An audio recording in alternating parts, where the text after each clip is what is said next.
everyone, my name is Eva Satkwasiwe. I'm the station manager, KKC Media. We have the radio and the TV. The radio is Kagadi Kibaale Community Radio and the TV is Kagadi Kibaale Community TV. So we have opened this YouTube channel for you. You can subscribe, comment, like, share. We're going to be sharing political talk shows, live broadcast, news broadcast in areas of education, health, agriculture, environment, and many sorts. Also live commentary. Thank you.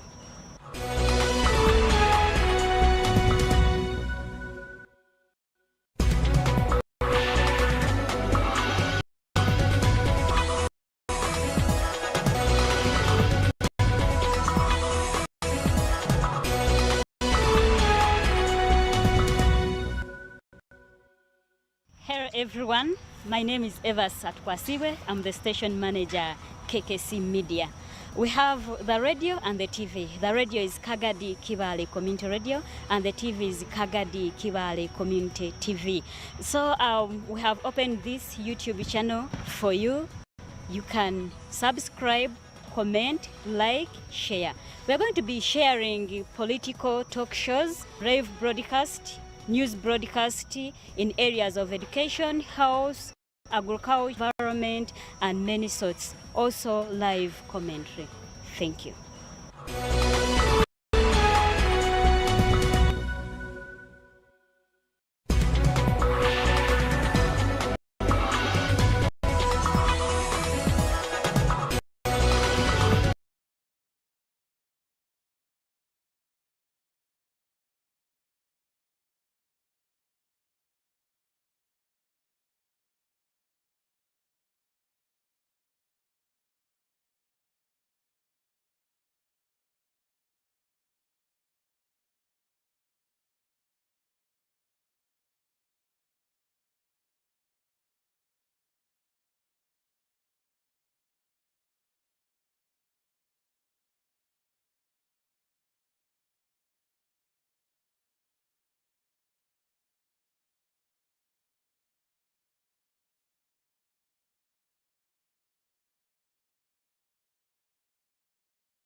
To deliver prayers for me.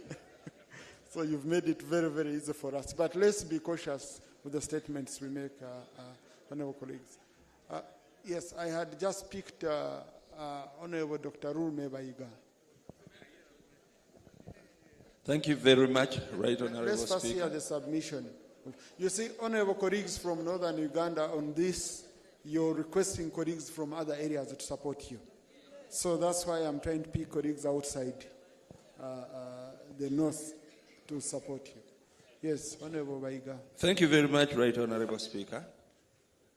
I want to thank Honorable Remiju for this motion, and he knows that I'm a supporter of the development of Karamoja. We have had a lot of conversation with him and Dr. Loki, who is my OB in Lumumba, about Karamoja. And indeed, there has been a program, Karamoja Development Agency, which is online as one of the agencies which should be done away with. And I wonder whether it had produced any results or any investment had been given to it. Perusing through it, Right Honorable Speaker, it looked quite comprehensive because it was not touching education alone. It was also touching productivity, and especially the mineral wealth which this region has. For the information of honorable members of parliament here, Karamoja can sustain Uganda for about 300 years without us working. It is a home of all tribes of minerals, including gold, diamond, we have uranium. We can even have a lot of energy if at all we developed these kind of minerals, Right Honorable Speaker. And therefore, Karamoja cannot be seen to be begging us. We should be begging Karamoja to be merciful to us, Ugandans, so that they can feed us for the next 300 years by investing in them so that they can take charge of their region, working together with us to enable Uganda to grow. Therefore, I want to support the motion, but I also want to elicit the response of this country so that the development agency that had comprehensive programs to holistically handle the problems of Karamoja be sustained, be funded, so that the rest of us from the rest of the country can coalesce to see how it can be put into action. Thank you very much, Right Honorable Speaker. Thank you. Clerk, please, Hansard team, take note. The apology from Father Onen was registered, but I want to invoke Rule 229 of our Rules of Procedure to have that statement expanded from the record of Parliament. It was a very, very strong and heavy statement. Shouldn't remain on record. I'll pick Honorable Abraham Pitake.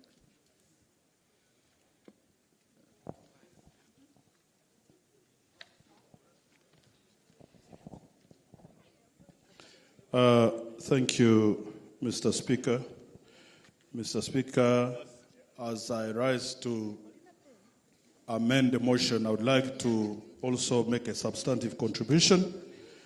Mr. Speaker, peace in Karamoja is a prerequisite for socio-economic transformation in the neighborhood. Like Father Onen said here, for long we said Karamoja, we cannot wait for Karamoja. And because we did not wait for Karamoja, our neighbors have suffered. And I think it's now time that we move together. Mr. Speaker, in the 1960s, it's on record that the Kabaka, Mutesa, sacrificed his whole salary as a king to support education in Karamoja. It's on record. It's also on record that the likes of the Honorable Pulukol, that again Father Onen tried to allude to, went to school through force. The parish chiefs at that time, the Nyamparas, would collect children and take them to school forcefully. But these were not government schools. These were church schools. My late father used to tell me that he would walk from Kotido on Saturday, be in school on Sunday, attend classes up to Wednesday, and walk back to Kotido because there were no boarding schools. And that was Lotome in Napak district. Now, given all these circumstances, Mr. Speaker, we made an effort as Karamojong, we introduced something called alternative basic education for Karamoja. We thought that we needed to help the learners to continue to do their work. Because one thing we found out was that if you remove the boy child or a girl child from the household to take to school, there would be a disequilibrium of labor because each of them has a role to perform. So ABEC was introduced to allow the herds boys to study in the morning after milking the animals before they graze. They go to graze, and in the evening. That recorded progress because we produce graduates out of ABEC. Unfortunately, conflicts in the region, cattle rustling, could not allow the mobile school to continue. Now, Mr. Speaker, I would like to make the following amendments to the motion. That besides the idea of having a policy on free and compulsory education, we also would like to urge government to support the Karamoja Peace and Technology University to build a chain to support the education in Karamoja. Karamoja Peace and Technology University is a university that for the first time is going to be established or is in Karamoja with the support of the Catholic Church, the International Catholic Lawyers Association, and the government of Uganda. And President Museveni is the founding chancellor. Now, why should this university be adopted or be included in this motion? As already submitted by the move of the motion, the children of Karamoja need to get to the schools, but they also need to have the schools that will pick on them. Like Father Onen was saying, where did this educated Karamojong come from? People studied outside Karamoja, and those who studied outside Karamoja were children of chiefs. Those of us whose parents were not chiefs. I remember for 2 years, I used to ride a bicycle from Kotido to NTC Ngeta in order to be in school. How many Karamojong can do that now? So, Mr. Speaker, my proposal to amend the motion is to add the words that to also urge the government to support the Karamoja Peace and Technology University in Karamoja because it's going to be a catalyst of mindset change. It's going to be a catalyst of economic transformation. And we believe that in the next 10 years, we will have taken 350,000 school-going age children to school, and that will be the joy of Father Onen because there will then be more Christians coming to seek for penance and prayers from Father Onen. I thank you, Mr. Speaker. Thank you. Additional information? Additional information. Information first. No, please. Information. Honorable colleague, that's not how I run the House, okay? Please, we have order. You seek permission. You don't get a microphone and you start speaking. Honorable Gilbert Oranya amendment? Further amendment? Additional information. Honorable, you don't speak in a microphone without my permission. You first get that permission, then you speak. Thank you, Right Honourable Speaker. Right Honourable Speaker, being a teacher by profession, I value education. And the mover of the motion in this paragraph is stated that many of the school dropouts are being recruited into warwood and cattle rustling. Right Honourable Speaker, the mines, we need to change our attitudes first towards education. On this note, I would like to amend the motion to include the adult education. Let those school dropouts who are ever training their children into war, let their mind be changed first positively towards education. Therefore, I move that we include adult education for Karamoja. I beg to move. We shall vote on all the amendments later. Honorable Norman Zocello.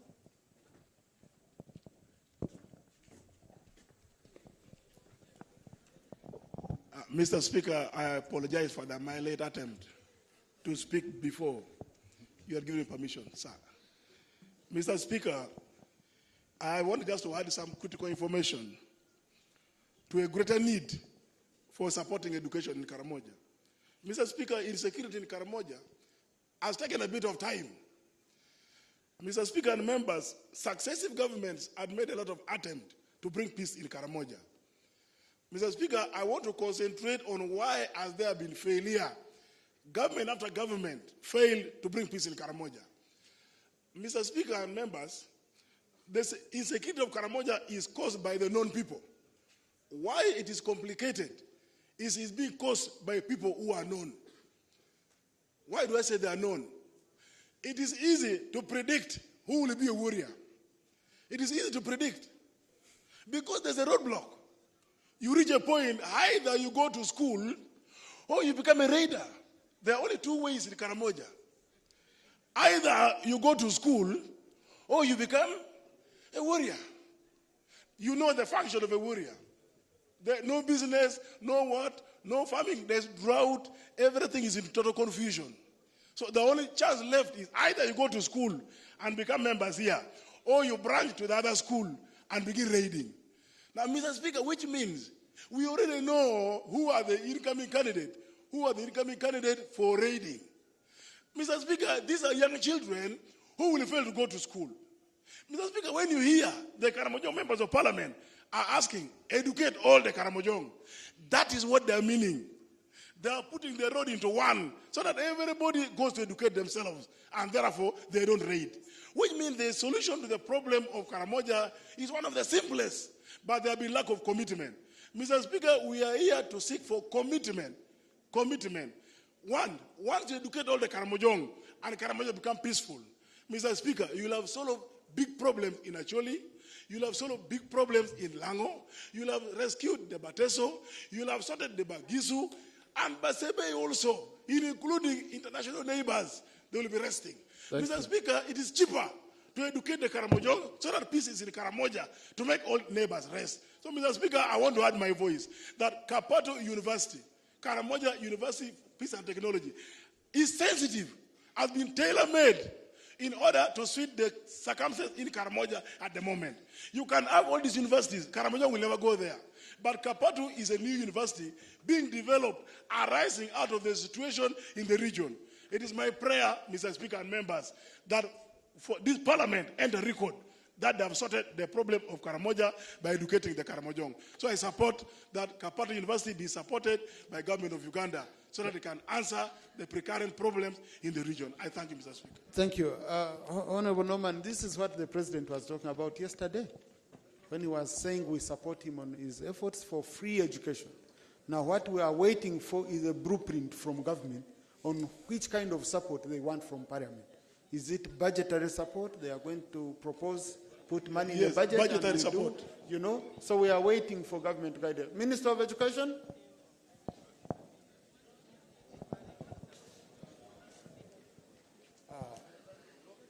Honorable, I call further amendment. Let me first get further amendment from Honorable Anton Akor.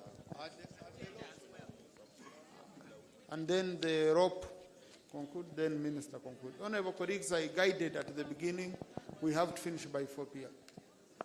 So these are the last three submitted.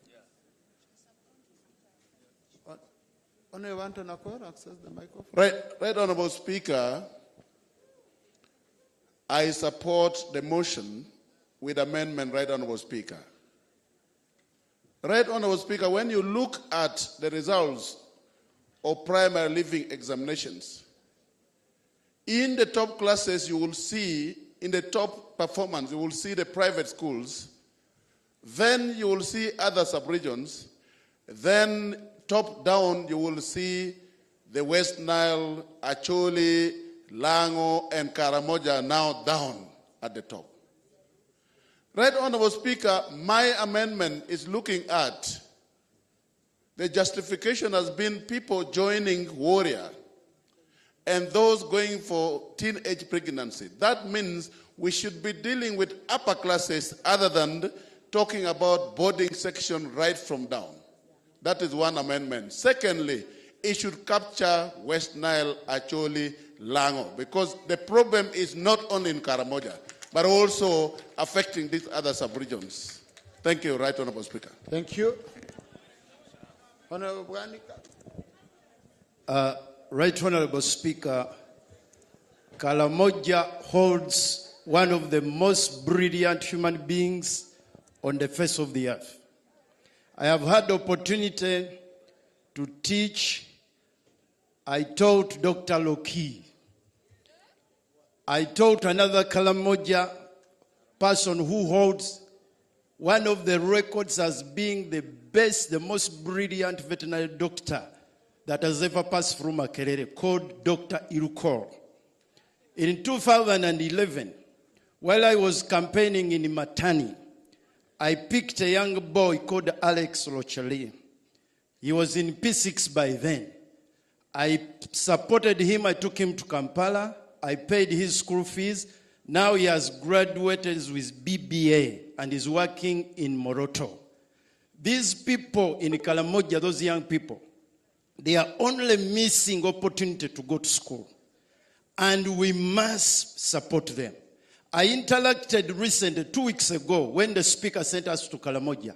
I interacted with the LC chairperson of NAPAC. NAPAC has 59 parishes. Only 22 have got primary schools. Only 22. 37 of the parishes of NAPAC, they don't have a primary school. NAPAC produces 80% of the children who are on the streets in Kampala because they don't have education. I'm very supportive that we don't only provide compulsory boarding education, but also we provide schools all over Karamoja.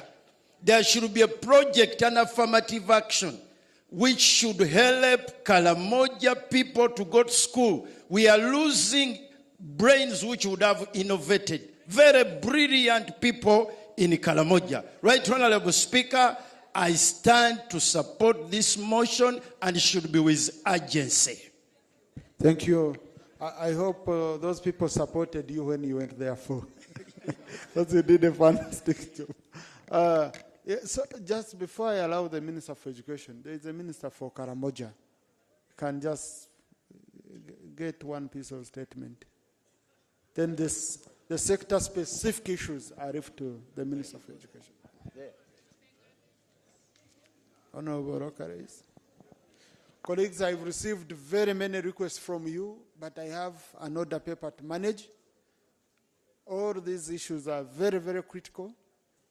So please, you'll have to bear with me so that I go back on the order paper. We go to other items. Minister for Karamoja, 3 minutes. Thank you very much. Right Honorable Speaker and colleagues, I will be speaking to tell you an example of a person who comes to school and gets that there was a boarding school and he studies, fearing to go home, and now he's a minister.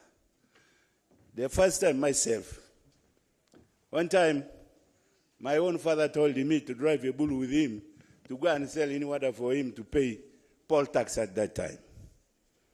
So we moved. In the morning we passed near, I think that was then a school, where I saw children, very many. Then I asked my father, I said, where are these children, too many here, near Mabati houses? He said, there is something called a school. A school? Yes. What will they become in the future? He told me, these people, when they will study, when they grow up, they become drivers, they become chiefs. I mean, he said, like the chiefs who have forced you to bring the bull here. Yes. I said, that's very good.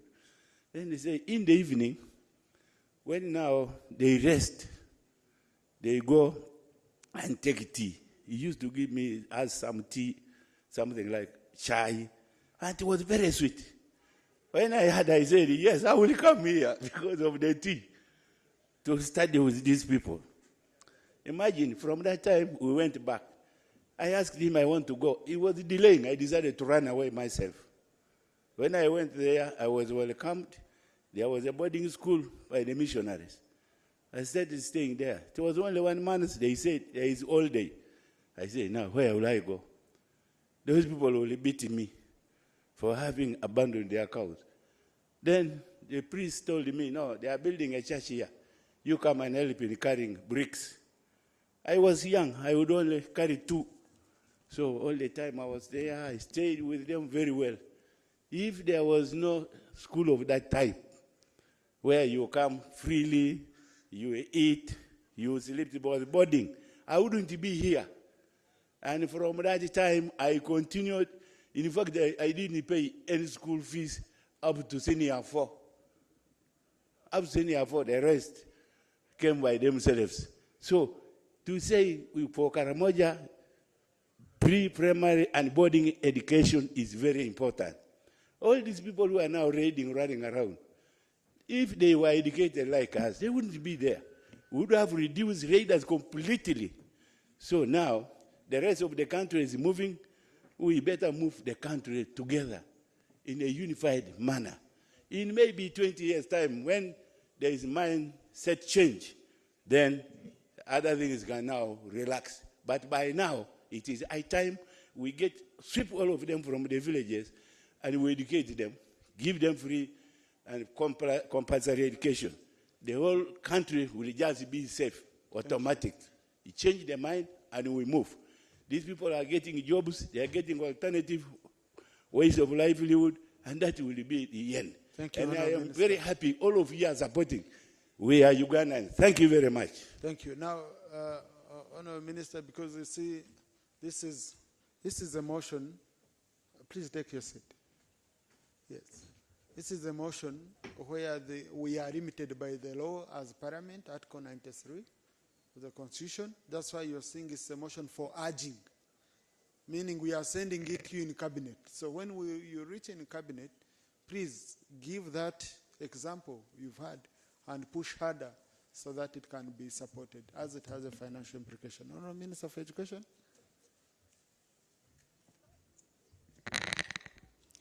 Thank you so much. Right, Honorable Speaker. I want to thank my colleague for presenting this motion. Permit me, Mr. Speaker, to first of all make the mandate of the Ministry of Education very clear. The mandate is to provide quality education for all children in Uganda, and I'm happy that the Constitution of the Republic of Uganda, Article 30, stipulated that education is a fundamental right for our children. In that spirit, Mr. Speaker, the President of the Republic of Uganda, General Yoweri Kaguta Museveni, to ensure all our children have right to education, brought on board the universal education for our children, primary in 1997 and secondary in 2007. And the principle and the spirit of the universal education is to leave no child behind. And there should be no barriers for our children to access education, Mr. Speaker. As a result of universal education that was brought on board, the enrollment of our children in schools increased drastically. For instance, in 1995, when UPE was brought on board, from 2.5, the enrollment rose to 5.3 in 1998. Thereafter, in 2023, it went to 8.5, and today we are speaking about 10.9 million learners enrolled in primary education. This is because of the principle of universal education. And the principle is to increase access to education, especially to the disadvantaged children.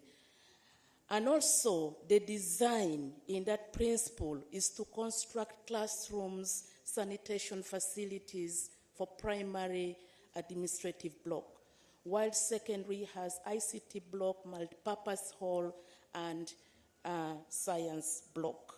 There was no provision for boarding facilities in terms of dormitories and what it takes to have a boarding facility. Mr. Speaker, despite all this high enrollment in universal education, we as education fraternity have seen challenges in terms of high rates of dropout, uncoordinated charges of fees, climate changes that has caused problems for children to access school, the floods, the destructions in our school. We've seen violence against children and overcrowding in classes. Mr. Speaker, the Ministry of Education indeed recognized the challenges that are unique in areas in Karamoja region, in island communities, where we have seen children coming to school using boats, using canoes. We've seen challenges in areas that are prone to disasters. As a result of floods, we see day scholars not able to cross the river, to cross the bridge because of disaster in those places.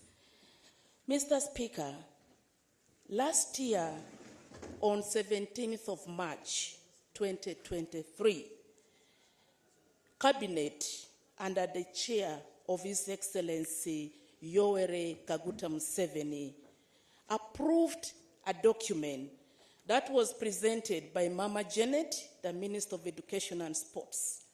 And it is about government implementing free and compulsory universal education for all our children in Uganda. Starting with the primary education, then we move to secondary education. And this will bring on board issues to do with increment in enrollment, recruitment of teachers, funds to increase capitation grants and what have you. And Mr. Speaker, we are to start with primary, then move to secondary. And because the funds that needed to start this free and compulsory education went up to over 300 billion, we had to prioritize with the upcoming AFCON activities in the country. Mr. Speaker, in that meeting, my colleague, the Minister of Karamoja Affairs, was there. My colleague, Honorable Anyakun, who ably articulated the issues of Karamoja and challenges of disaster-prone places and island communities. And it was discussed with the proposal of granting affirmative action, special consideration for Karamoja, for islands that are like the ones we know, and the disaster-prone places. And the special affirmative action is to be specifically on boarding section. That comes on board together with the compulsory free universal education for all. I recall very vividly this was discussed, and the president himself saw the challenges in Karamoja and indeed recommended that the ministry should further discuss these challenges, and we see to it that the best solutions could be provided for those specific areas as we move to implement the universal compulsory education. Mr. Speaker, I welcome the motion, but I will wish it is not only limited to Karamoja. As Cabinet looked at it, Karamoja is not alone. We have the disaster-prone places, like I talk about the island. I talk about the disaster-prone places. So that is what Cabinet is looking at. But Mr. Speaker, permit me for this Parliament to appreciate the overall enrollment in our country, together with the national statistics. Because when we speak, we need to speak on evidence-based information. We need to speak on scientific information. On primary enrollment, Mr. Speaker, as Uganda, we have got a total of 10,976,760 2,773. This is as of June 2024, the enrollment of primary children in Uganda. The total number of primary schools in Uganda, we have 43,534. The teachers that is being captured under the IMIS, we have 196,364. The distribution for northern region, Acholi. The total enrollment in primary school in Acholi, we have 544,434, which represent 4.86% of the total enrollment. If you permit me, Mr. Speaker, I just want to give the percentage. Lango, the enrollment represents 7.17% of the national enrollment. West Nile represents 10.2% of the national enrollment. Karamoja represents 2.02% of the national enrollment. And in total, the northern region, Mr. Speaker, represents 24.35% of the total enrolled children in the country. In terms of primary schools, the northern region, the total number of primary schools in northern Uganda stands at 11.49%. The minister is giving you information. So I don't know what's wrong with information. You might disagree with the information, okay? But giving information is not wrong. So let the minister, Honorable Betty Amdat, what is your procedure matter?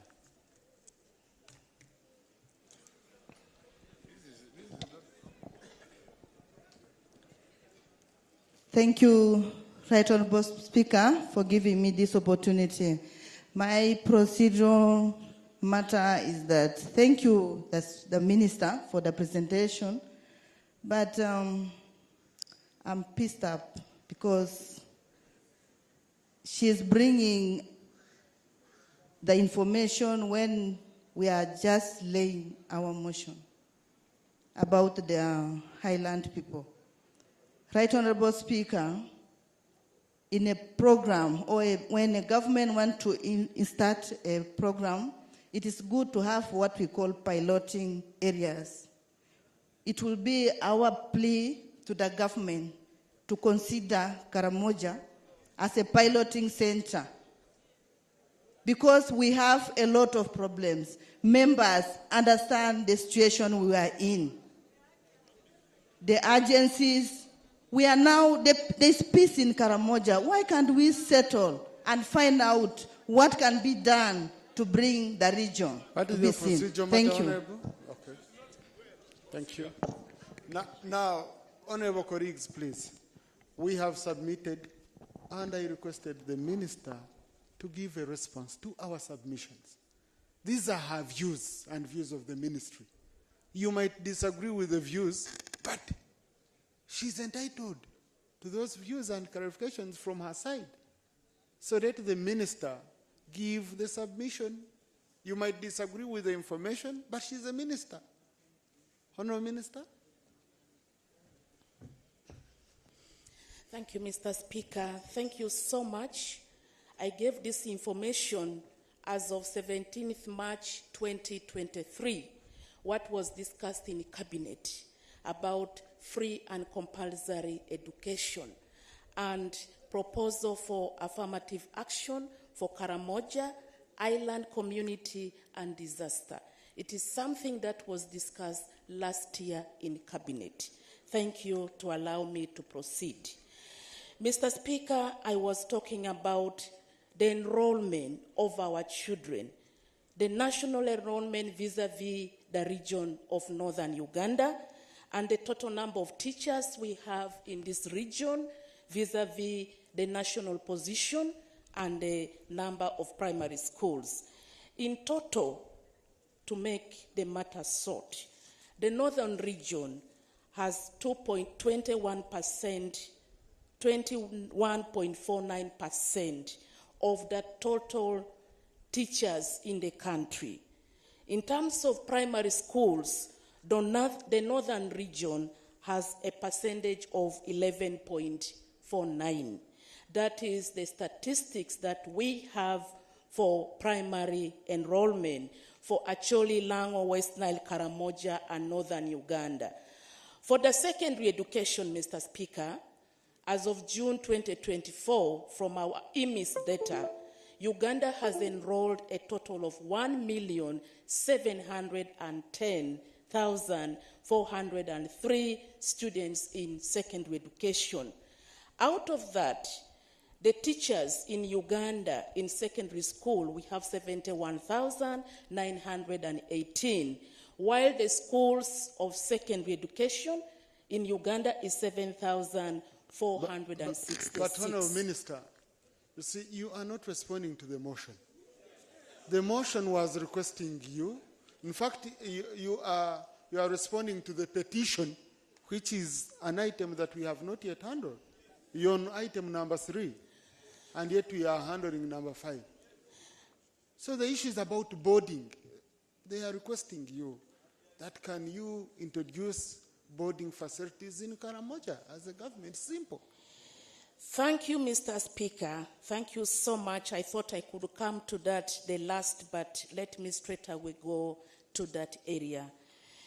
As I gave the background for the principles of universal education, which does not cater for boarding section, Mr. Speaker, my ministry indeed gives permission for schools that will wish to operate as a boarding section only after meeting the required minimum standard and the basic requirement for a boarding section.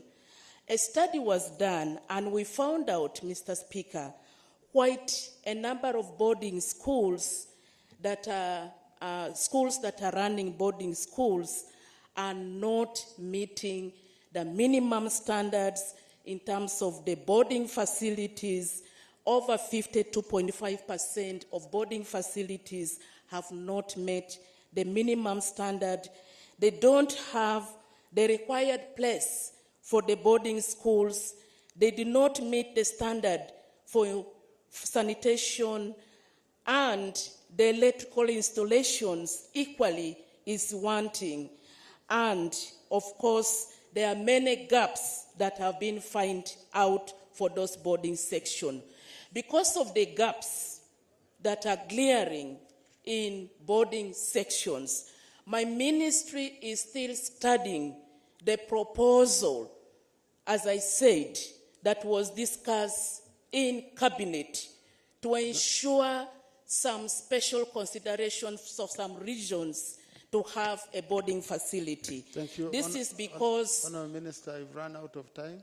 Thank you. So I beg to submit that we still be given time to study, carry out, so that we present the finding to cabinet before bringing to Parliament. Thank you.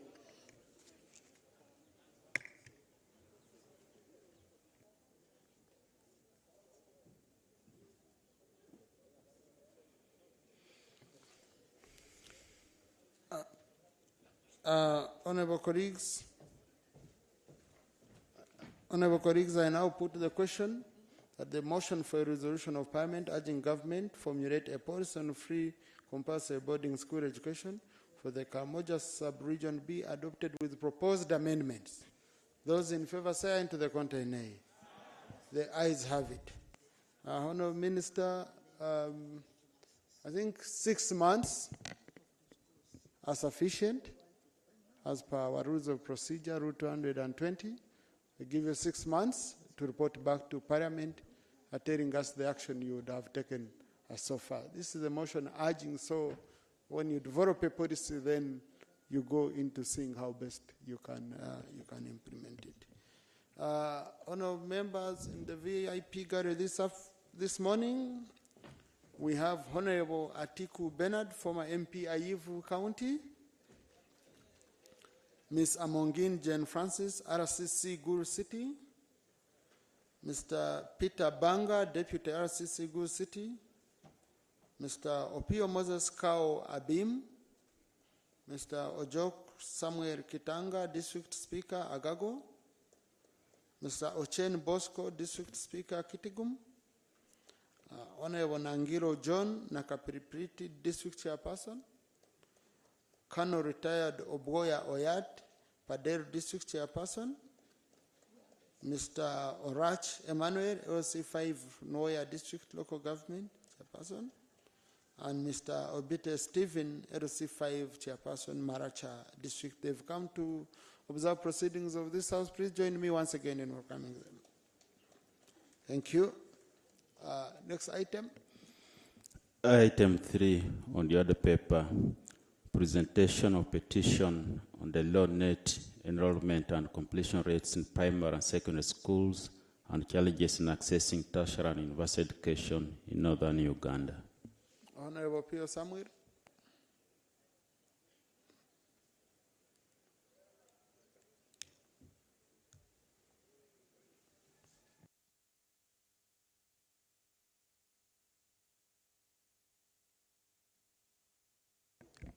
Thank you, Right Honourable Speaker. And as we've noted in the just previous discussion, the issue of education is not just a challenge in Karamoja, but a problem in West Nile, Acholi, and Lango as well. And I hereby move under Rule 30 on a petition on the low enrollment and completion rates in primary and secondary schools and challenges in accessing tertiary and university education in northern Uganda. This is the humble petition of stakeholders of Chess Foundation, represented by Honorable Pio Samuel Achuri, MP Kole North, and states that your humble petitioners are members of Chess Foundation, a community-based organization established to undertake interventions to drive socio-economic development, including provision of educational services and support within the communities that it operates within northern Uganda. Article 30 of the Constitution of the Republic of Uganda guarantees the right to education, and Objective 18 of the National Objectives and Principles of State Policy enjoins the state to promote free and compulsory basic education and take appropriate measures to afford every citizen equal opportunity to attain the highest educational standards possible. The Education Pre-Primary, Primary, and Post-Primary Act of 2008 emphasizes that basic education shall be provided and enjoyed as a right by all persons, and provides for the objective of the Act to give full effect to the Universal Primary Education Policy and full effect to the Universal Post-Primary Education and Training Policy of Uganda. The fundamental right to education is also affirmed by a number of international and regional instruments that Uganda has ratified, including the International Covenant on Economic and Social and Cultural Rights. The government of Uganda has made commitments in the National Development Plan 3 and Sustainable Development Goals 2030 under the theme Leaving No One Behind, where specifically SDG 4 seeks to ensure the provision of free, quality, equitable, and inclusive education for all. Government has taken measures to ensure access to education for all through both universal primary education and universal secondary education programs that have increased access to education by millions of children.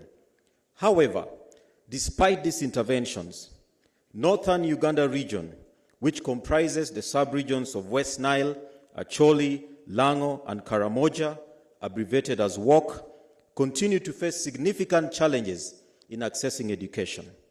The Uganda National Household Survey 2020 by UBOS showed that primary school and secondary school net enrollment in northern region as the lowest in the country and below the national average.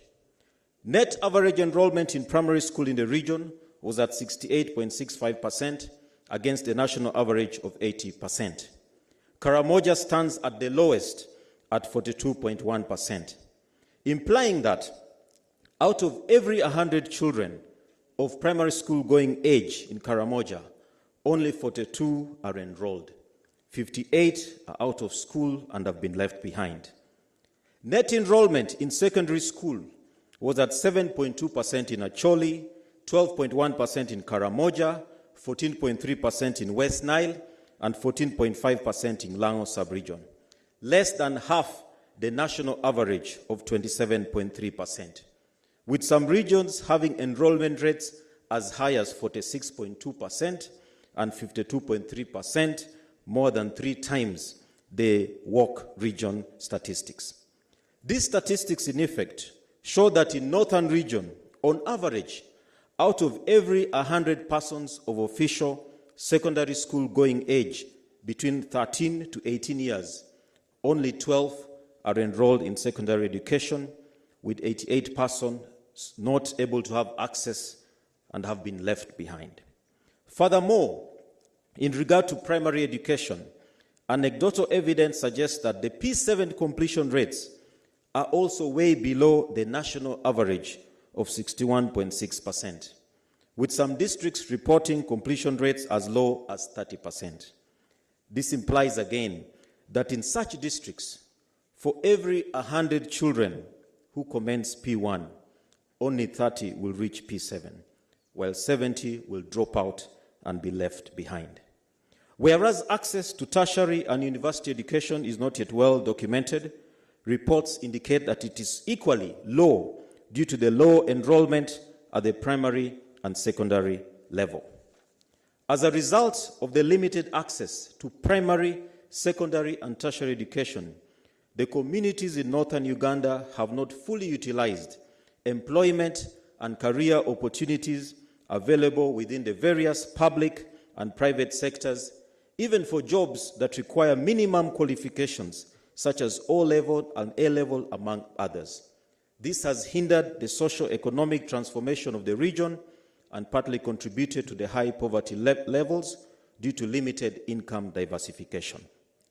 Lastly, the Uganda National Household Survey noted that education was the key determinant in exposing one to employment opportunities, with the results showing that majority of those without education or had attained only some primary education were engaged in subsistence agriculture, while those who completed primary and other higher education levels were mostly in employment.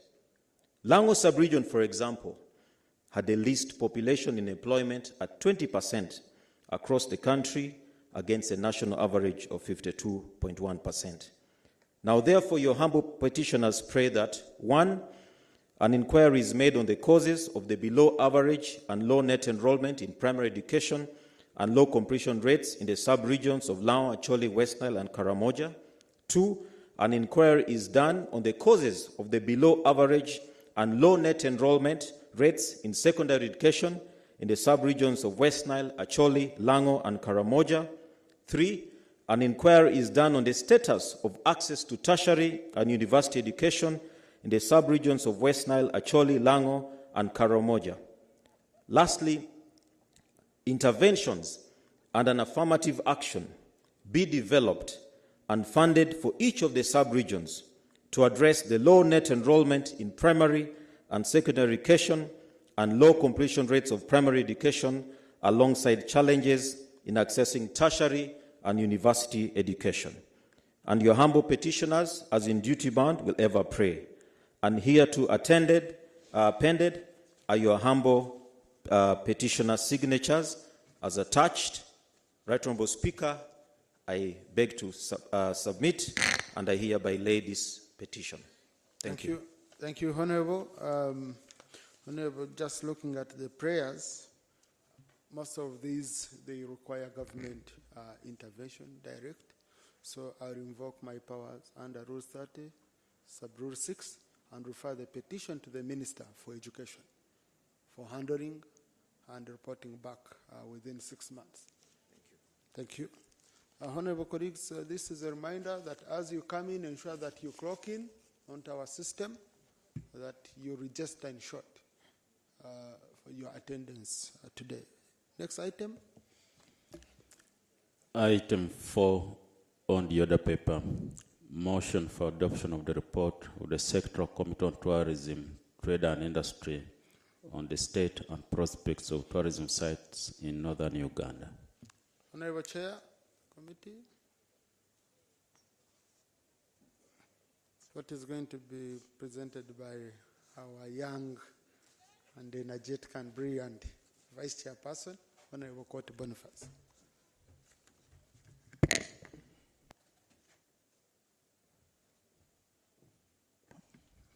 Right Honorable Speaker and Honorable colleagues, warm regards from the youth of Uganda and congratulations for the regional sitting. I beg to lay, Right Honorable Speaker, a report of the Sectoral Committee on Tourism, Trade and Industry on the state and prospects of tourism sites in northern Uganda and the attendant minutes. I beg to lay, Right Honorable Speaker. Honorable, you're guided to just give a little bit introduction. You got observations so that we can save time for members to contribute to the debate. Much obliged, Right Honorable Speaker. As guided,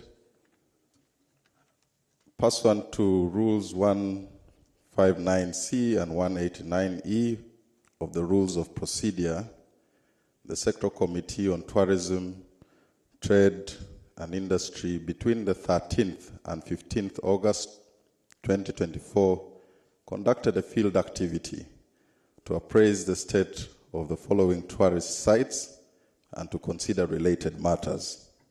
The first one is Kabalega and Mwanga Monumental Site in Dokolo, Balonyo Massacre Site in Lira, Mary Mother of the Church Shrine in Icheme Oyam, Abok Massacre Site in Oyam, Sir Samuel Becker's Fort Patiko, Gulu, Amuru Hot Springs in Amuru District. The committee also acknowledges and prioritizes for subsequent oversights the heritage sites in Gulu Hills, Amuru, Napak Fossil Site in Napak, Emin Pasha Fort Site in Wadelai, Pakwach, Karamoja Museum in Moroto, Dufile Heritage Site in Moyo, Tieno Loom Footprints in Ebuje Akokoro in Lao, Palabek in Lamuo, Lototuro in Lamuo, Agoro Hills in Acholi, Abia Memorial Site in Lao, Nziri Tomb in West Nile, Winam Old Palace in West Nile, Arua Museum in West Nile. Those are 19 sites in total. The terms of references are already indicated. To save time, I'll go straight to methodology. I'll also not go through it, but it's important to mention, Right Honorable Speaker, that the committee conducted a desk review on a comparative analysis of investments in tourism sites in 3 East African community countries. And one, the committee noted that for the management and administration of museums and monuments in Uganda, we are guided by the Museums and Monuments Act of 2023. Right Honorable Speaker, Uganda also has a tourism policy of 2015, which prioritizes 4 areas: national parks, cultural heritage sites, Lake Victoria, mountains, and community-based tourism. The focus of this report is on cultural heritage sites. Under 4.2, we also compared the tourist visits in museums and monuments in East Africa.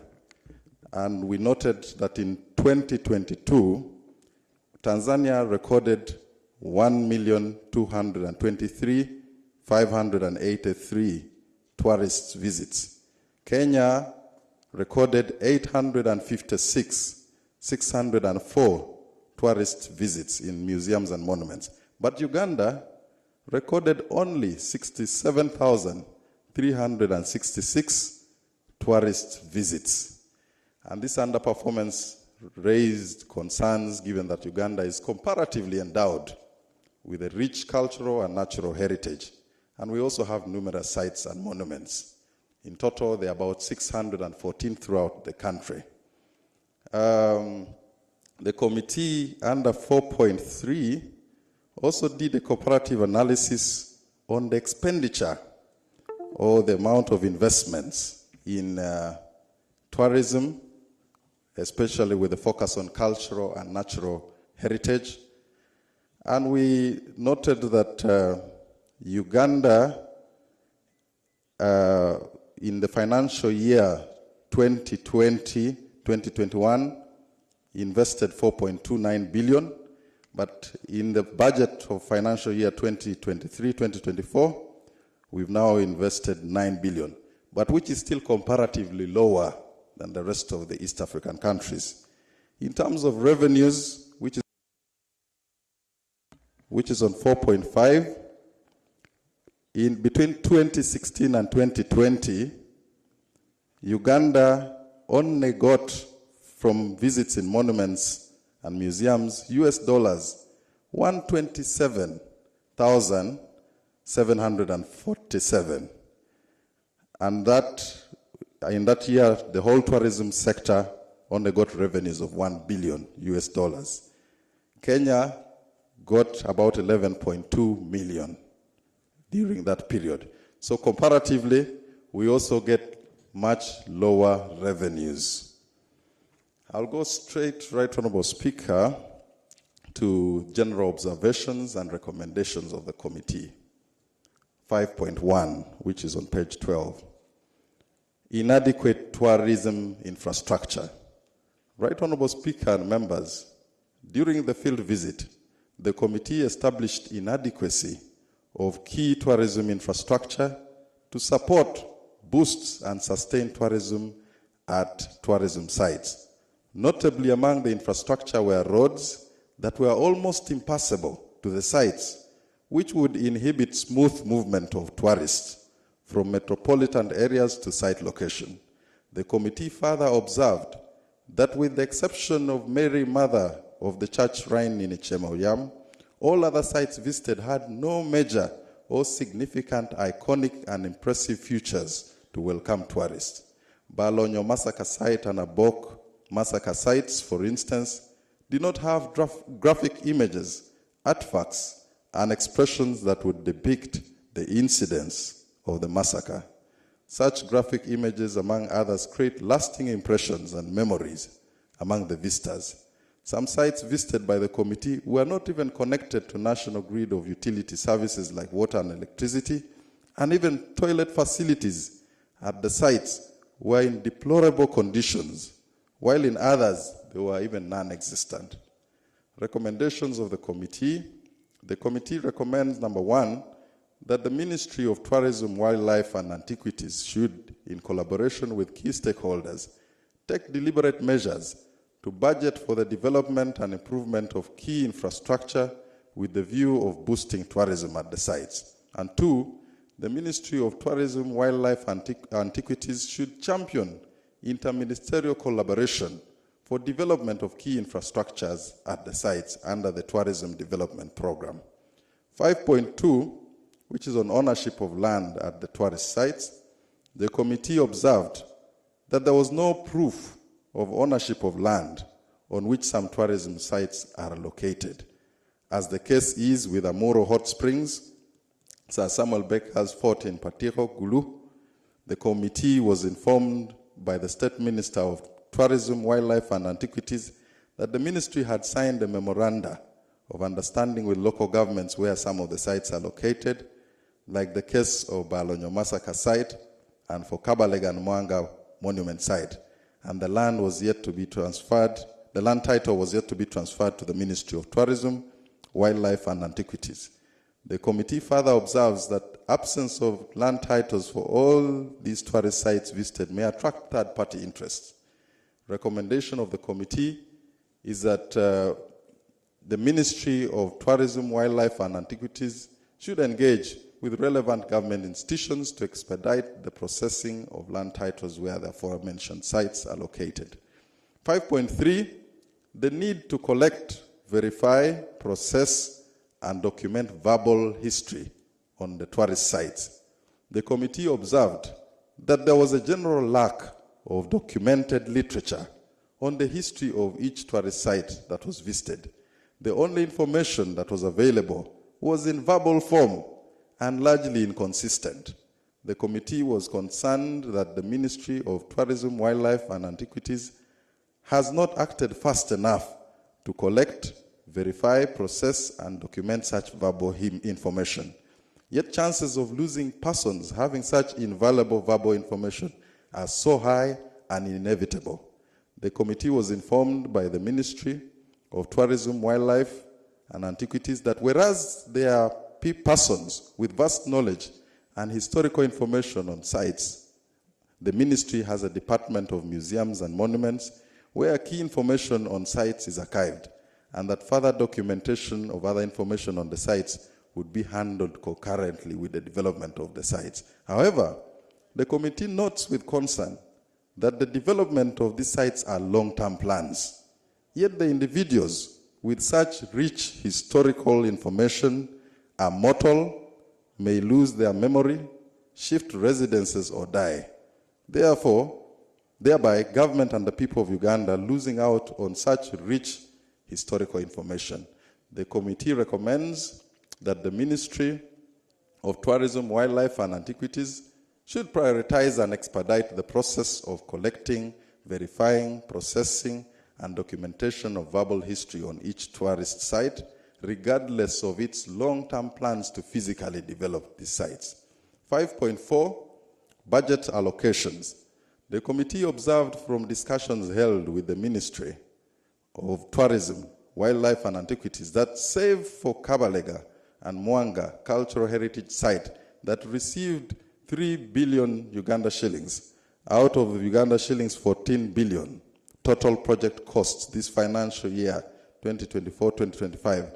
All other sites are unfunded. For example, Fort Patiho with 12 billion, Balonyo Masaka site 4 billion, Amuru Hot Springs 10, Mary Mother of the Church Shrine 2, Abok 1 billion, and maintenance of the sites about 4 billion shillings.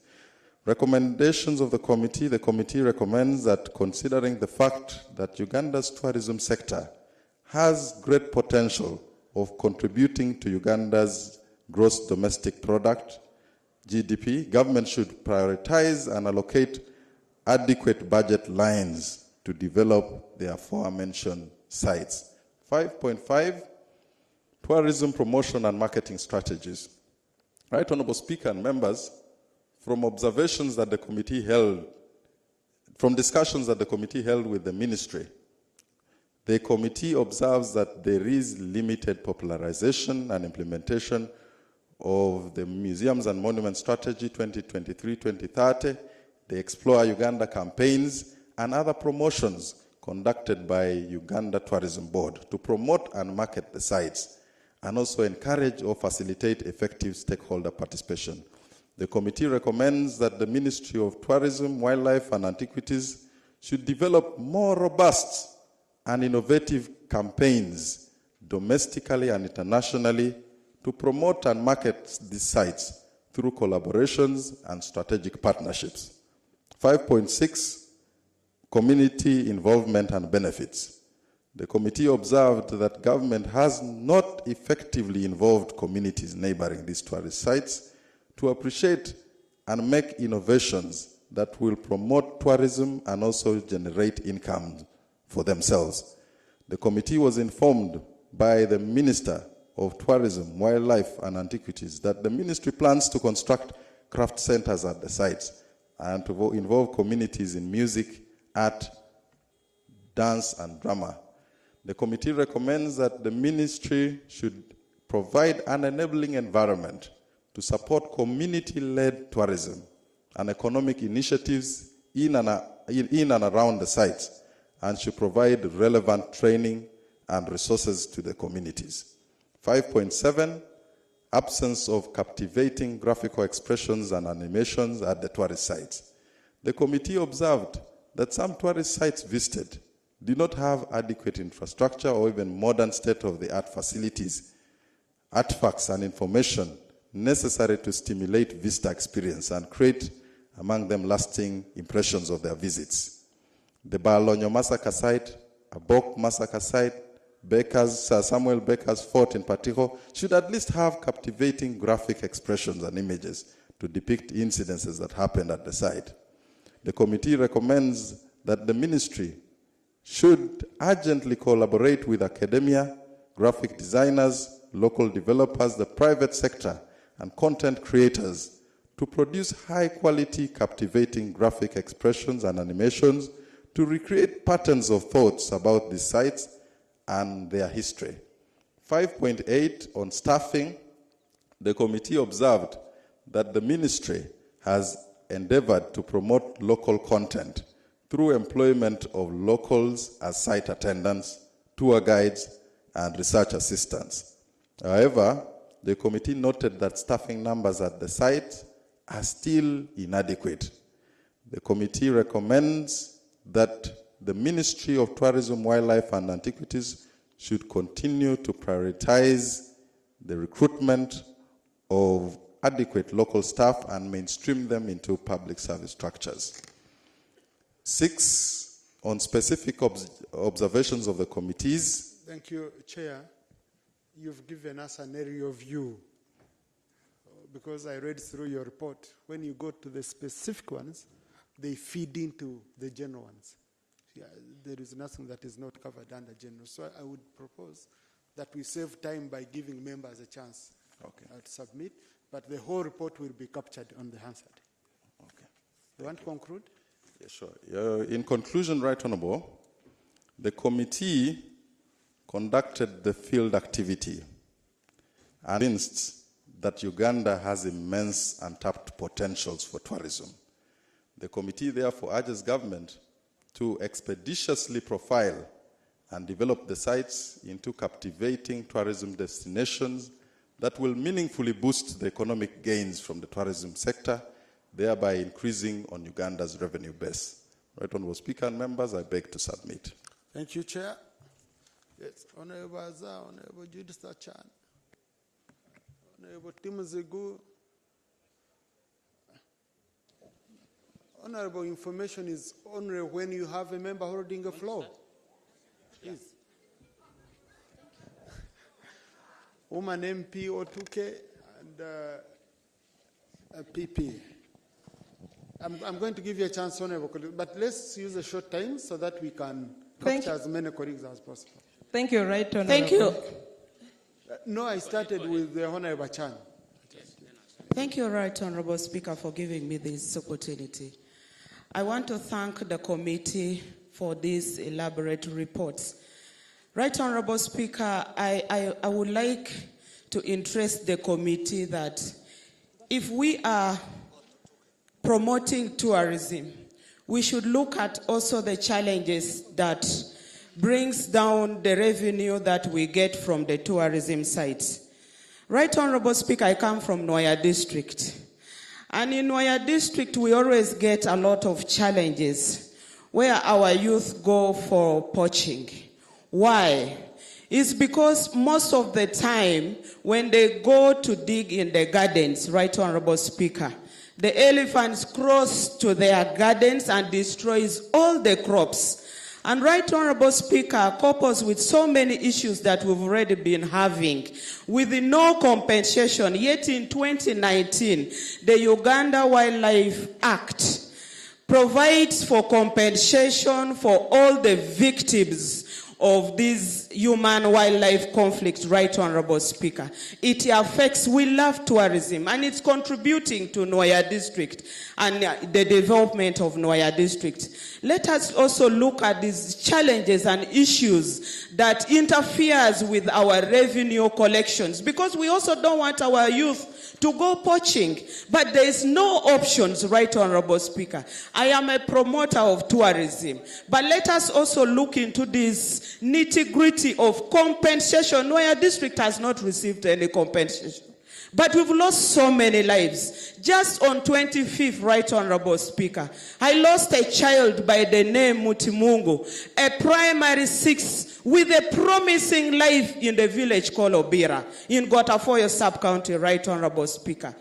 Let us think of human being as well as also protecting the species that is also promoting development in the country, Right Honorable Speaker. Lastly, Right Honorable Speaker, of late, the route from Karumba has been diverted to my district, Nwaya. But as these buses and all these passenger vehicles pass through the parks, Right Honorable Speaker, there is limited toilets. That's why I said I want to thank the committee for raising that issue. The toilets that are put there, it's not enough. And secondly, the bus owners should also put in the dustbin within the bus so that the passengers do not litter in the park all those garbages that they use within the while they are traveling. Right Honorable Speaker, I want to support the committee and the recommendation that we increase the toilet facility for sanitation in tourism sites. I beg to submit. Thank you, Honorable Azza. Thank you very much, Right Honorable Speaker and the members of the August House. Thank you very much for the report, the committee members. Mr. Speaker, I would like to advocate for domestic tourism. We have domestic tourism, we have national tourism, we have international tourism. In the West Nile, in general, and in Madisa region in particular, we have some more significant and important tourist sites which, if exploited, can contribute to job creation, foreign exchange earnings, heritage conservation, as well as social cohesion. And these are some of the tourist aspects in West Nile and Madisa region. 1, Fort Dufele. Fort Dufele along the bank of River Nile. It was a military fort established by Sir Charles Gordon, the governor of Equatorial Province, in 1874. Then it was later occupied by Emini Pasa. And that place has been a transit route for slaves, for the Karatumas. Slaves will be collected from Macholi sub-region, from as far as Bunyoro and Buganda, and is transited through Fort Dufele. If this place is exploited, Mr. Speaker, we'll get a lot of money from there. We have Mount Oche Forest Reserve. We have the Madi and the Lukbara culture, the Lukbara curry, and so on. We have the trees, the forests. We have the mountains, the mountain Oche, for trekking and hiking, bird watching, sight viewing, primate viewing, nature walks, camping, photography. We have the River Nile. We have Kotelu Sacred Forest for burial of kings.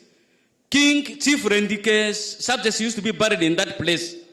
The Aulogo Monument, the Cock, the Aipe Central Forest, the Angelus Foot and Ini, Ilingwa Hill, Mount Nyeri, Mount Ilo, and then the elephants. Mr. Speaker, lastly. Honorable colleague, listen to guidance. You see, when you're debating a committee report, your debate should be specific to observations and recommendations. These are issues which you should have written to the minister a long time ago as a member of parliament. Most obliged, Right Honorable Speaker. Otherwise, lastly, we have challenges of human-wildlife conflict in this place. Elephants normally roam about from Nimule National Park, from the Sudan. They come and destroy crops and houses and everything in our area. Otherwise, funds must be increased for tourist activities, facilities increased, amenities increased, roads improved upon. Thank you very much, Right Honorable Speaker. Thank you. Honorable Timazigu, then Honorable Susanna Beja. Thank you, Mr. Speaker. I thank the committee for recommending that government should timely invest in these heritage sites. Tourism has already been identified as one of the best sources of foreign exchange in Uganda. We have not invested enough, and government is business because we collect revenue and spend. And when we do not invest enough in tourism, we shall add little, which means we shall leave the potential of tourism untapped. And in that case, we shall be exposing ourselves to borrowing year in, year after. Therefore, I thank the committee and I propose that the Ministry of Tourism should consider investing in tourism more than they have been doing it, and the minister should be assertive and bold in cabinet meetings, ensure that the president also buys our proposal. Thank you, Mr. Speaker. Thank you, Honorable Susanna Beja. Thank you, Right Honorable Speaker. I would also love to appreciate the committee on their report, but also on their recommendation that government should support tourism site.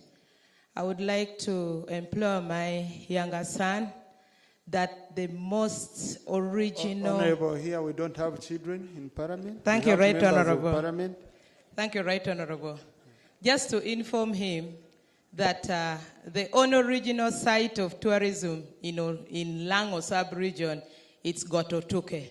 I was surprised when I heard him not mentioning Gototuke, yet it has even been chosen as the site where the only one Nyashi which is going to be coronated in Gototuke.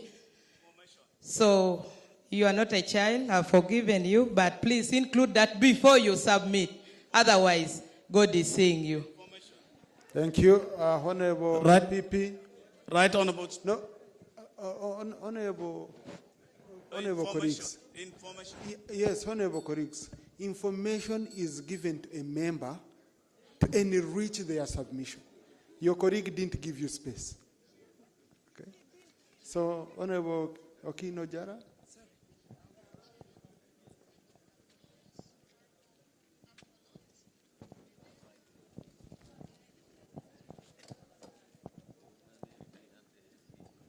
Yeah, thank you, Mr. Speaker. Thank you for giving me this opportunity. I would like to thank the chairperson of the committee for a well-deserved, report. I think the report had gotten so many key recommendations and then also observation. I want to thank you for that.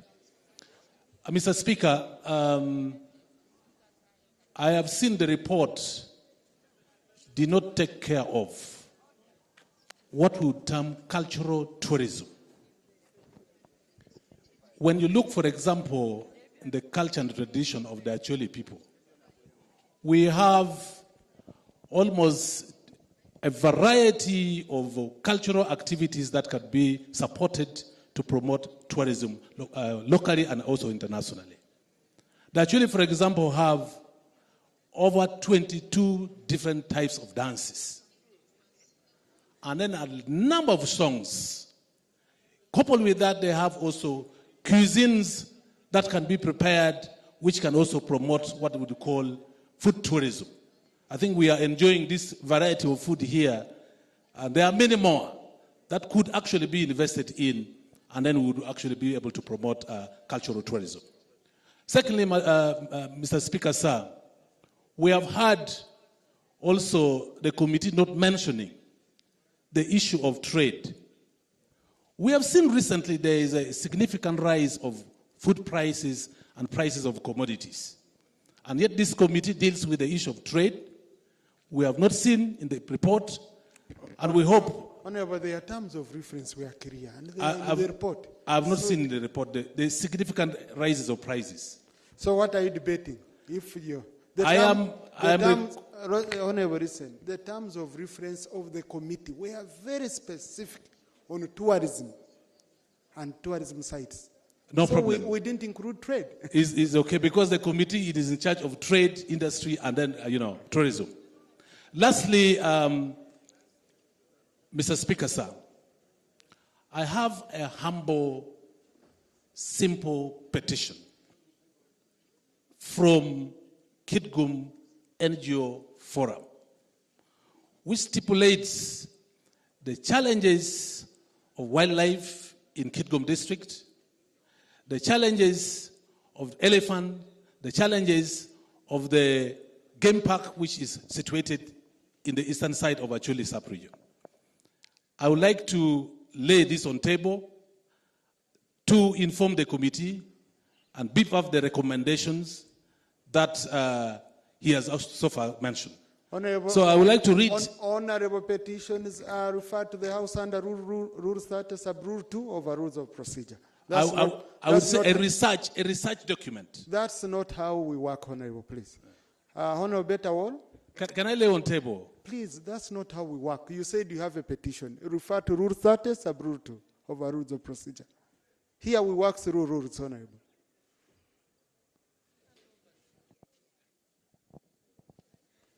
Thank you, Right Honorable Speaker. Right Honorable Speaker, I would like to also thank the committee for the very good report. You know, with the tourism, much as tourism is able to bring something to us, but we allocate very minimum resources comparatively. For us here in the north, efforts have not been made to develop the tourist sites. I would like to also remind the committee on Aru Falls. Aru Falls is loved very much by the young people, and we need to develop that site. It's a little bit dangerous, but young people, during holiday, most young people go there. So we need to develop it also for the birds. So I have seen it missing very much out of the 19. I wish you should take interest and put Aru Falls to be the 20th, and should also be given a location to develop it as a good tourist site. There are very many sites here, like the Sir Samuel Becker's Fort site. But I think the road is also not yet very good. The road from Gulu to Patiko and then onwards to Kitgum through what? Through Palabek. I think that big road, it is also natural road. It's trunk road. It has to be considered for tourist road, because that is the road that will lead people to Fort Pateko. I beg to submit. Honorable Rachel Magora. Thank you, Right Honorable. I thank the chairman for the committee for the report. There's one thing I need to point out to the chairman. Cultural sites are a function of the people who own those cultural sites. We have separated the people who know about these sites from the tourism side. So the people who own it will develop it in partnership with tourism. So when you talk about tourism, it's like saying you're going to make millet porridge and you don't put the millet. The millet are the people. They own these sites, they understand them, they will take care of them in partnership with you. The sites that exist are beyond physical. Cultural tourism looks at the communities. People travel to a country to see how those people live. How do they eat? One member here mentioned it. When they see the dances, they eat the food. We tend in tourism to focus on sites and animals. But when you leave out the people, You have left out the main ingredient that makes tourism worth it. People come to Uganda to see monkeys, baboons. That's what we promote. What about the people? I give an example of Kagulu Hill. The Chabazinga Shippo Busoga has partnered every year to climb that mountain because that's where Busoga started with the King's crossing over from Bunyoro. It is working because the cultural institution is hand in glove in promoting that institution. So you're talking about toilets, you're talking about paintings, bring modern paintings. Without they actually painting those, there will be something imported. The youth are here without jobs. Involve them in creating the beauty on these sites because they have the cultural institutional memory of what that site means. I'm the chairperson of the Culture and Creative Industries Forum. I request that tourism, please talk to us. We share ideas on what a cultural site should be and should do. Thank you. Honorable Silaji. Then Honorable Oranya. Andrew Oranya.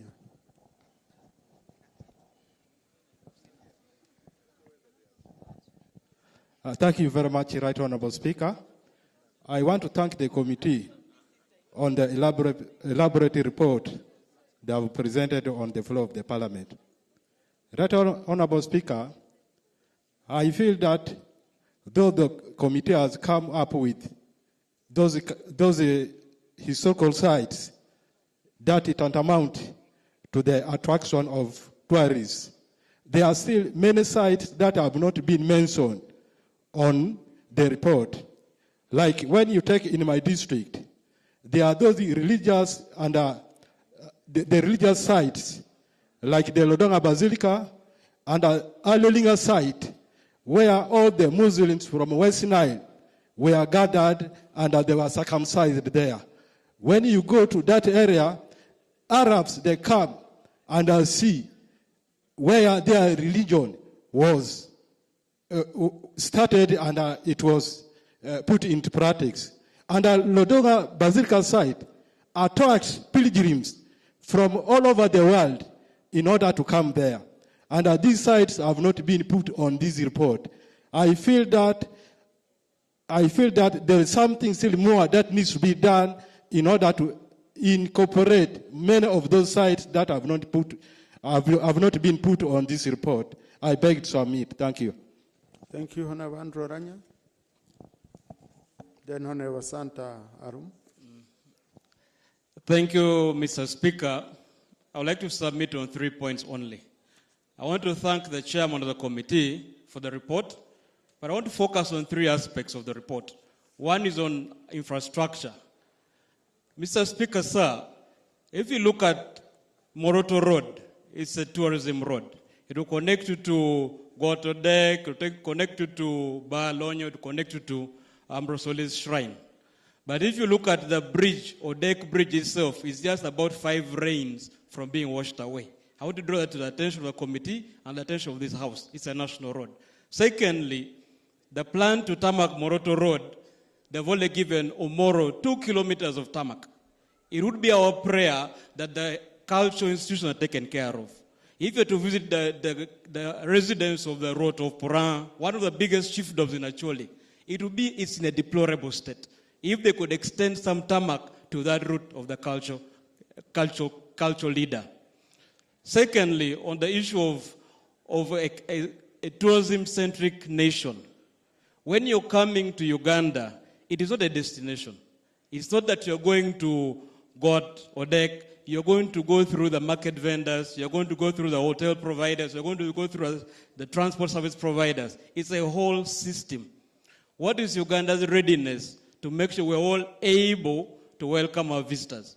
Because why I would visit a place is how I felt treated. It is not at that hotel, it is how I was treated outside that will make me come back. So I want to implore the committee to look at building the capacity of the nation to be tourism-centric. I beg to submit. Thank you, Honorable Santa. Hello.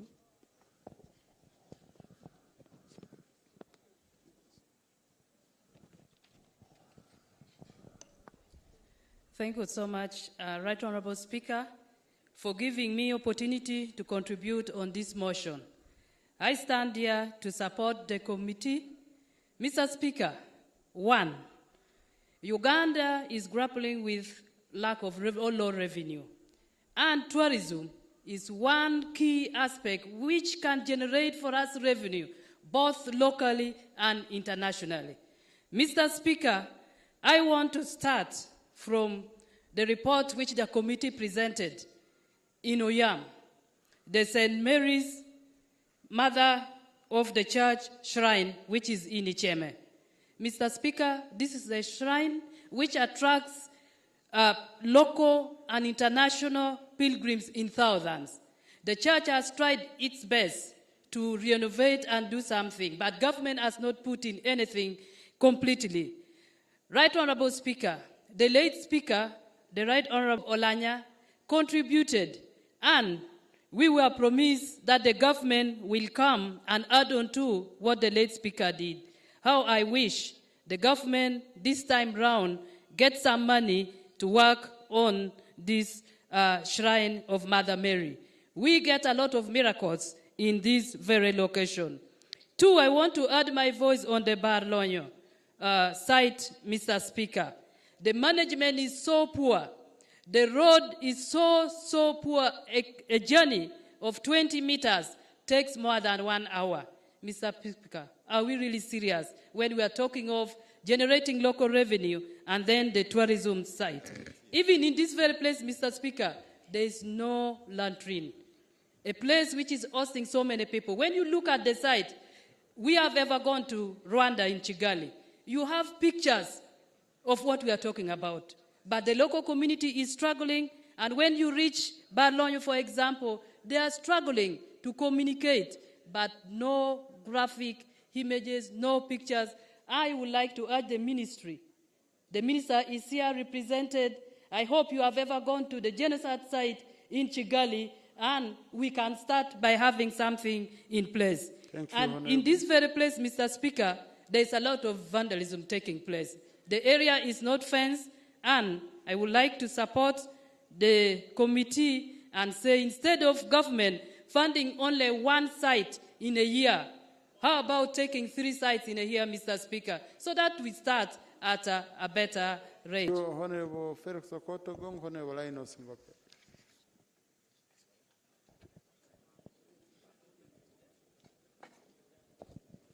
And then